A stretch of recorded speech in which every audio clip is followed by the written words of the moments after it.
This episode is produced and made possible with the help of Raycast Media.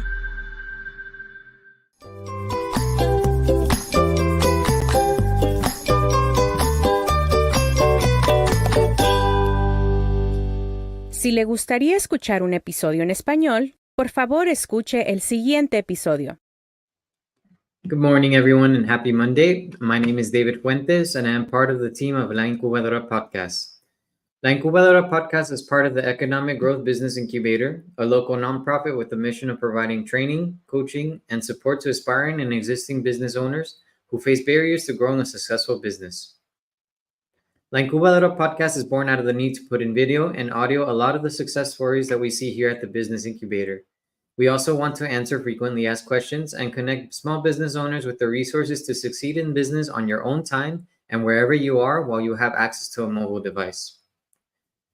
This episode is produced with the support of Raycast Media, and so EGBI sends a big thank you to Raycast Media for the partnership with La Incubadora Podcast. Now, for today's episode, we'll cover a little bit more information about Facebook Marketplace. Do you have a business and you don't know about it? What does it mean to sell your stuff in Facebook Marketplace in the context of your taxes?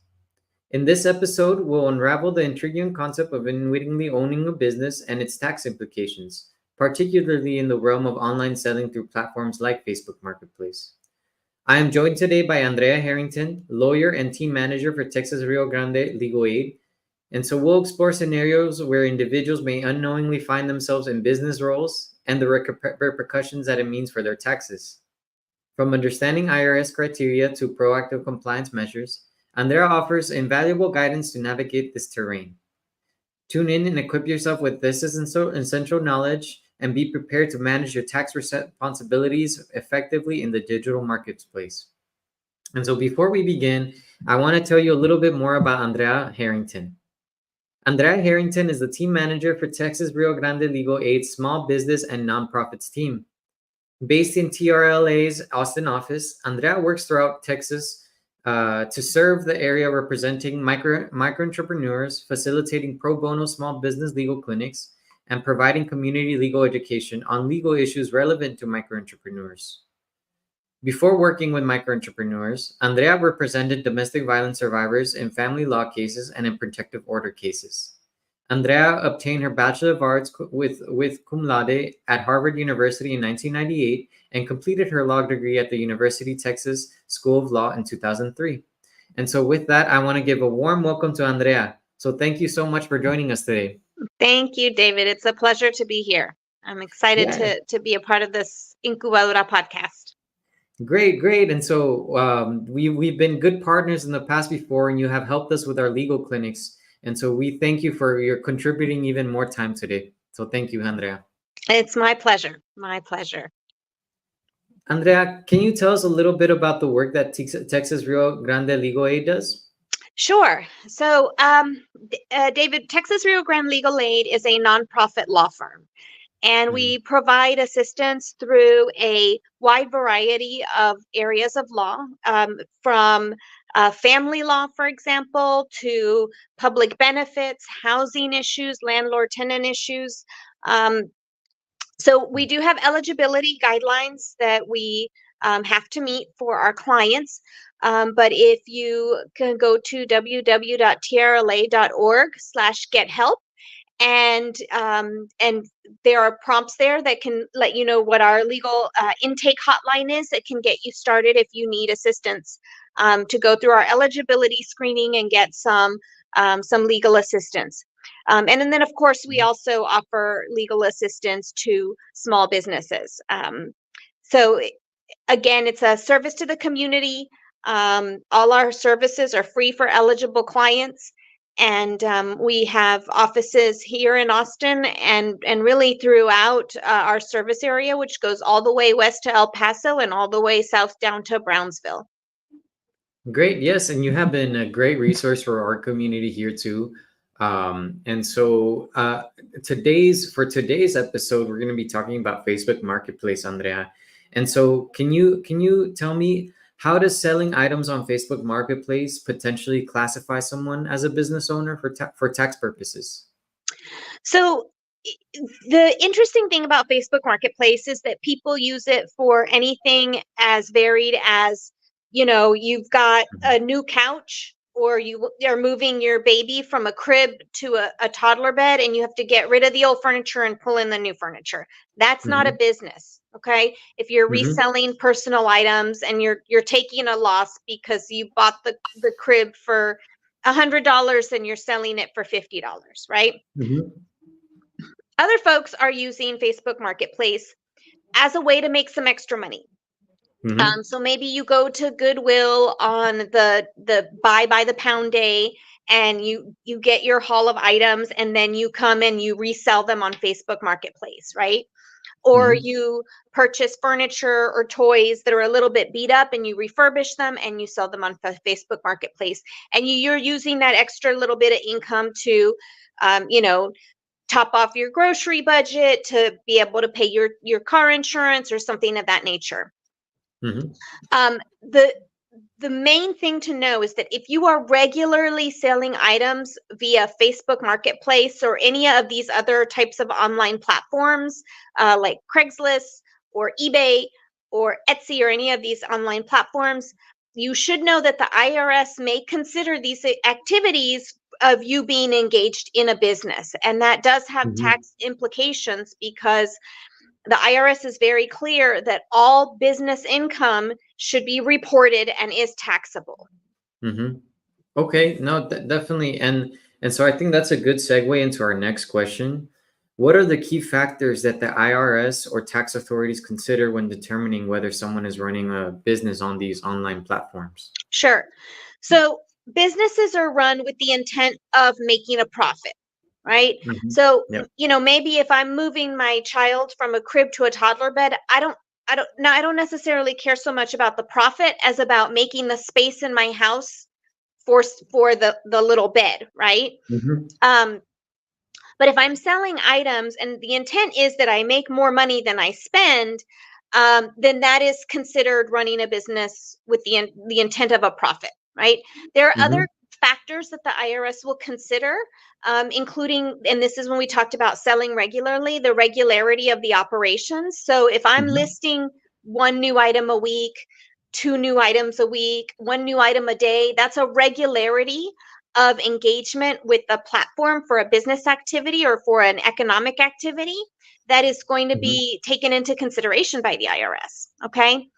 And of course, the production of income, and any ongoing efforts that the person may take to improve their profits or to further the interests of the business. So if I am selling on Facebook Marketplace, but I'm also advertising my items on Instagram, those are going to be other efforts to further the interests of my business.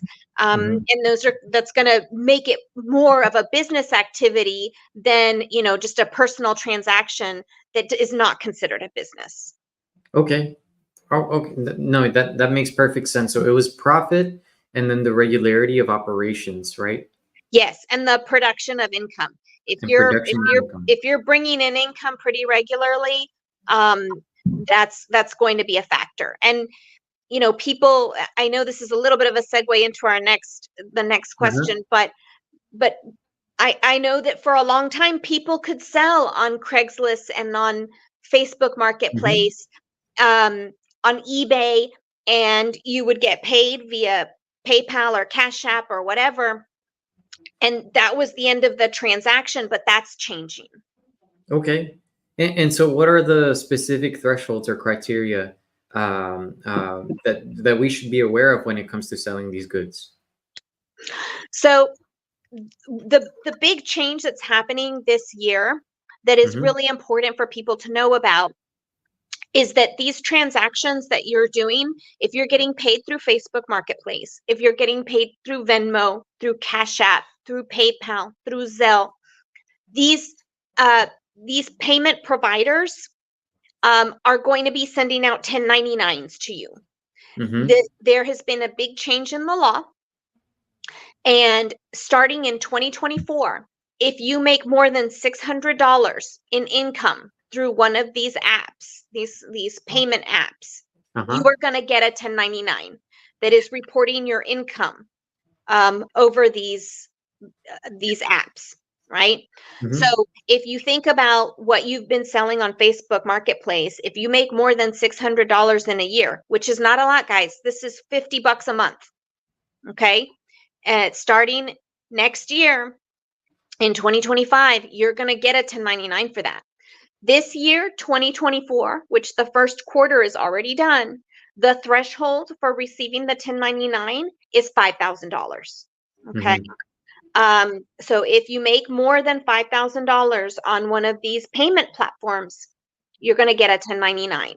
And this is per payment platform. This is the important thing. So for those of you that are maybe selling a Mhm. little bit higher priced items, like maybe you're selling jewelry, that you're getting at thrift stores or estate sales and you're reselling it on Facebook Marketplace, or maybe you're selling furniture, some of these higher priced items, collectors items, right? Um, you're going to hit, if you hit that threshold on PayPal and you hit that threshold on Venmo, guess what? You're getting two 1099s, one from Mhm. each payment provider. So it's not aggregate for your whole business, it's per payment provider. So it's really important to be aware of that. The reason that this hasn't been an issue for a lot of Facebook Marketplace sellers for a long time was because the threshold used to be $20,000. Hmm. And it is Yeah. dropping down 5,000 for 2024. That's this year, Mhm. and 600 for 2025, which is next year. So Mhm. it's really important that you guys who are selling on Facebook Marketplace, that you take the steps to at least start keeping records so that you can deduct your business expenses from what you're doing, from the money that you're making, reselling these items. Okay, so that partially covers our next question. That's it. So that's one piece of advice that you recommend is start keeping a record of all these items that you're collecting and selling through these online platforms. Um, Absolutely. okay. If you're going to Goodwill and you're buying by the pound and then you're reselling some of these items on Facebook Marketplace, you need to get receipts from Goodwill of what those are what you're going to call your cost of your goods sold. Okay. Mm-hmm. The other thing that folks need to really be aware of, is that if you are selling online on Facebook Marketplace or one of these other platforms, you should have a sales tax permit. From the state of Texas and be collecting sales tax, because that is another mandatory rule of law. Okay. And the I won't get too much into the weeds on the sales tax rules, but it is something that affects all sellers, and it's really important that you guys learn what items you're selling are taxable, and collect the sales tax on that and turn it over to the state, on your filing deadlines. Really critical. And that, I mean, Yeah. that sales tax could be a whole nother podcast. Yeah. Yeah. And so really it's a business, right? And It's you a need the same. So thank you for sharing that information. I think it's really useful.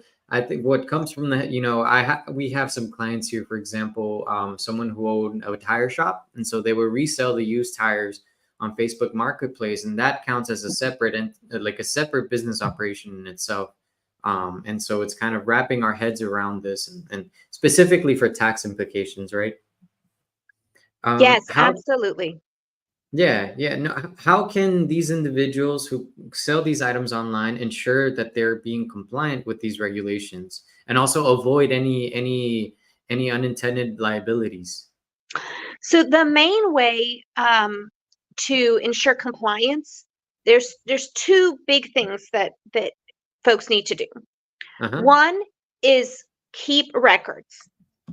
And you guys will hear this from your business counselors, from lenders at the bank, from Hmm. anyone who works with small businesses will tell you how important it is to keep good records. Keep Hmm. records of the money you spend for your business, keep records of the money that you're earning through your business. Because any tax compliance is going to be reliant on the quality of your records. Um, the other is to actually report. I mean, you know, there is no way around it. You have to report your income. You're able to deduct your expenses, but there will be, just know and accept that there will be taxes due on your income, on your profit that you're making from your operations. And then the other piece of it is to really understand what your state sales tax obligations are and make sure that you're going to be compliant with those as well. Okay.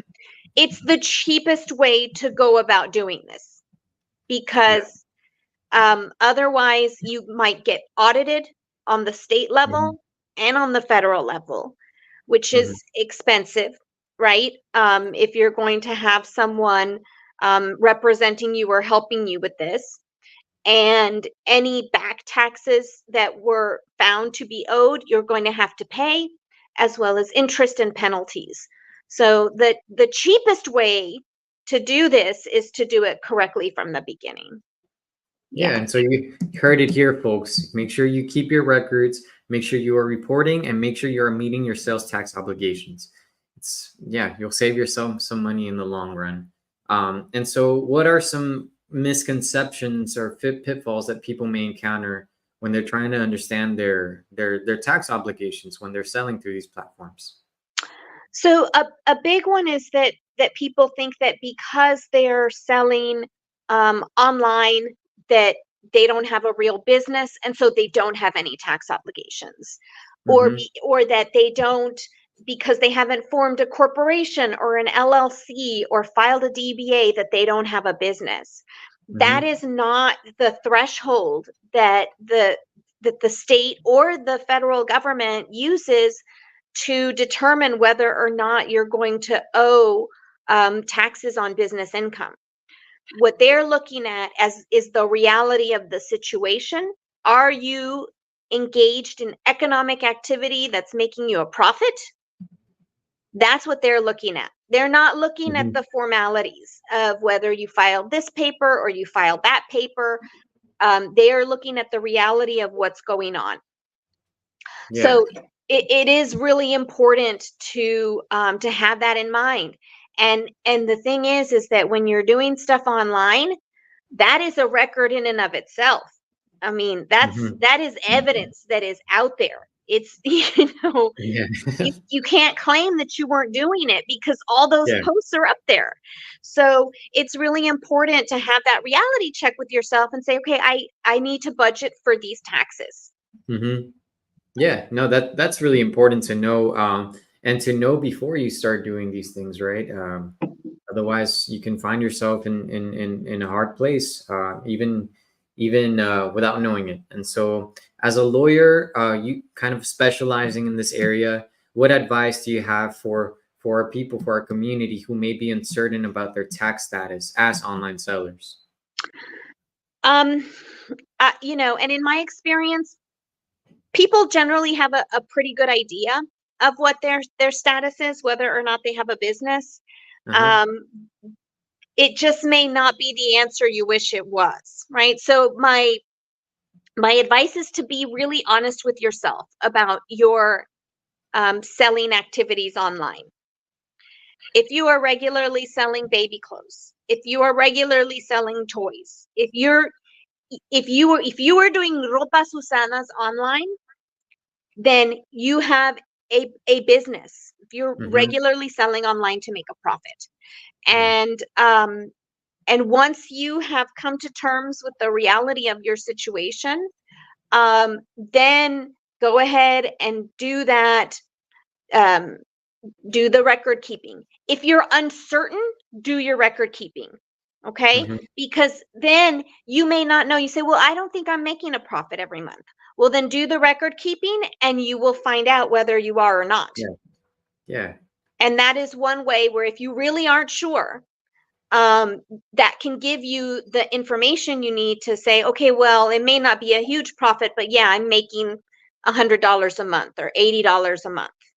So I need to be taking care of this so that I don't get myself into hot water.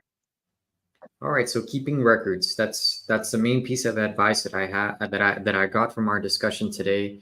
And Andrea, where can we find more information about this? So one of my favorite places to send people, of course, is to EGBI. But I really encourage people, if you want information specifically about taxes, the IRS has an excellent website. They have an excellent YouTube channel, and they have a whole web page dedicated to small businesses and small business tax issues. So you can find a lot of information on their website. The Texas Comptroller has a lot of information on sales tax issues, so that if you have questions about sales taxes, if you're not sure whether you should be collecting sales taxes, you can do that reading online and get some more information there. We are very lucky here in the city of Austin to have a lot of resources for small businesses and for entrepreneurs. The city of Austin has a department dedicated to small businesses.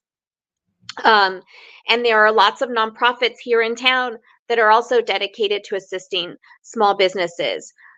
So there is help out there, but for these specific topics, I would say go straight to the source, which is the irs.gov, as well as the Texas Comptroller. Yeah, perfect. Great. So we have several resources that we named irs.gov, and I think that's the most direct source. I did look up on Google IRS Self-Employment Center, and that was a good resource. It's the one of the first things that pop up. And then also, I think you shared a good amount of other resources here in this podcast. So thank you, Andrea. I know that this is there's a lot of changes around this, and folks will have to adapt. And none of us want to deal with tax issues or want to deal with the IRS. So it's better that we keep those records before we get ourselves into trouble. That's right. So no, thank you so much, Andrea, and for us listening today. That's all for today. It's been a pleasure once again chatting with you, Andrea, and we hope that you find this episode useful to you. If you know someone else who could benefit from listening to this episode, please share the link with them. And remember that La Incubadora podcast is a part of the Economic Growth and Business Incubator, a business incubator in Central Texas that offers training, coaching, and support to small business owners with barriers to achieving success. If you would like to learn more about the Economic Growth Business Incubator and our services, please visit egbi.org and see you soon. Thanks, y'all.